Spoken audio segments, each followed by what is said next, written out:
झारखंड में कांग्रेस के 3 विधायकों के संदिग्ध रूप में सामने आने के बाद पूरी राजनीतिक परिदृश्य बदलता हुआ नजर आ रहा है। कल जिस तरह से कांग्रेस के विधायक अनूप सिंह की तस्वीर असम के मुख्यमंत्री और केंद्रीय कोयला मंत्री के साथ सामने हुई, उसके बाद कहीं न कहीं राजनीतिक रूप से कहीं न कहीं और जो दशा है और दिशा है वो बदलती हुई नजर आ रही है। सर, आप तो परिपक्व राजनीतिज्ञ हैं, आपकी बातों से कहीं न कहीं झारखंड की जो भविष्य है वो भी नजर आता है।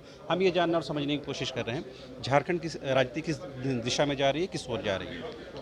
राजनीति की जो झारखंड की राजनीति है वह राजनीति के व्यवसायीकरण की ओर जा रही है। एक व्यवसाय हो गया है, जैसे व्यवसाय में लाभ हानि की बात सूचित आती है, वैसे ही आर्थिक लाभ हानि की बात राजनीति करने वाले, विधायक होने वाले, मंत्री होने वाले जब ये भी सोचेंगे और उनके बीच से ही कुछ लोग ऐसी कार्रवाई करते हुए पकड़े जाएंगे तो भविष्य तो आगे का साफ है कि पिछले 22 वर्षों में हम जो नहीं कर सके उसको 22 साल बाद फिर वह समस्या सिर उठा रही है। उसका समाधान हमको कैसे कराना चाहिए, गंभीर विषय है और सबों को सोचना चाहिए इस पर।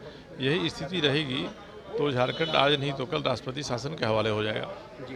तो क्या लगता है सर, ये गठबंधन की सरकार होने की वजह से भी इस तरह की समस्याएं आती हैं? अगर एक पार्टी को फुल मेजोरिटी मिलती तो वो अपने दम पर सरकार चलाती, बेहतर चला पाती। इस देश में तो केंद्र में 23 दलों की सरकार चल चुकी है, यूपीए ने सरकार चलाया है, एनडीए ने सरकार चलाया है, तो ये तो 2 दलों का गठबंधन है मुख्यतः। जी। तो इसमें कहीं कोई ऐसा पेश नहीं आता है। मुझे नहीं लगता है कि नीतिगत सवाल पर कभी भी कांग्रेस ने सरकार की राह में अड़ंगा डाला है, ये हुआ नहीं है। जी। जी। मगर और कांग्रेस के विधायक असंतुष्ट हैं, वो कोई दूसरा रास्ता अख्तियार करना चाहते हैं तो मुख्यमंत्री को उनसे बात कर लेनी चाहिए, कांग्रेस के नेतृत्व को बात कर लेना चाहिए। और जो इतना दूरी तक चले जा रहे हैं, आसाम घुमा रहे हैं, दिल्ली घुमा रहे हैं, इन लोगों के बारे में स्पष्ट पार्टी के भीतर पूछताछ करके मामले को ख़त्म करना चाहिए। सरकार चले, अच्छी तरह चले। हम लोग नहीं चाहते हैं कि सरकार को कोई गिराए, सरकार बढ़िया से चले।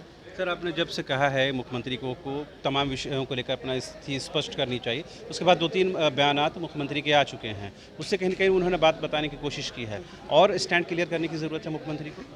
देखिए, मुख्यमंत्री का पद सर्वोच्च पद है प्रशासन में, तो कोई भी ऐसा विषय आए जिसे लगता है कि उनके दामन पर दाग लग रही है तो खुलकर उस बारे में उनको स्पष्टीकरण देना चाहिए।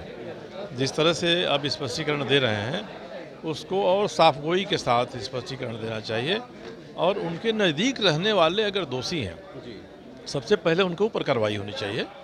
अगर मुख्यमंत्री ये सदाशयता दिखाएंगे कि जो हमारे सबसे नज़दीक है वो थोड़ा भी गलत काम करता है, मैं उस पर कार्रवाई कर रहा हूँ, तो इसका बड़ा संदेश जाएगा लोगों के बीच में। जी। एक आखिरी सवाल सर, जो जिस तरह से महाराष्ट्र का सत्ता परिवर्तन हुआ और एक दूसरे राज्य का इन्वॉल्वमेंट नजर आया, झारखंड भी उसी फॉर्मेट में आगे बढ़ा, ये क्या एक नई परिदृश्य हम लोग देख रहे हैं राजनीति में कि एक दूसरे राज्य का इन्वॉल्वमेंट हो रहा है?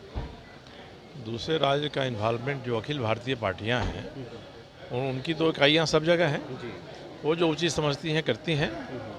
और जैसा सफलतापूर्वक महाराष्ट्र में हो गया वैसा झारखंड में नहीं हुआ, तो करने वालों के भीतर ही ऐसे लोग हैं जिन्होंने इसमें पलीता लगा दिया है।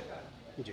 तो आपने सुना, ये थे सरयू राय विधायक, जिन्होंने साफ तौर पर कहा कि मुख्यमंत्री जो कुछ भी कह रहे हैं उन्हें अपने स्टैंड और साफगोई के साथ और स्पष्टता के साथ रखने की ज़रूरत है। साथ ही उन्होंने ये भी कहा कि जिस तरह से महाराष्ट्र में सत्ता परिवर्तन हुआ, उसी तरह का परिवर्तन झारखंड में करने की कोशिश थी, उसी तरह की प्लानिंग थी, लेकिन उसमें सफलता नहीं मिली। कैमरा पर्सन संजय के साथ रांची न्यूज़ बाइस्कोप से शहनवाज।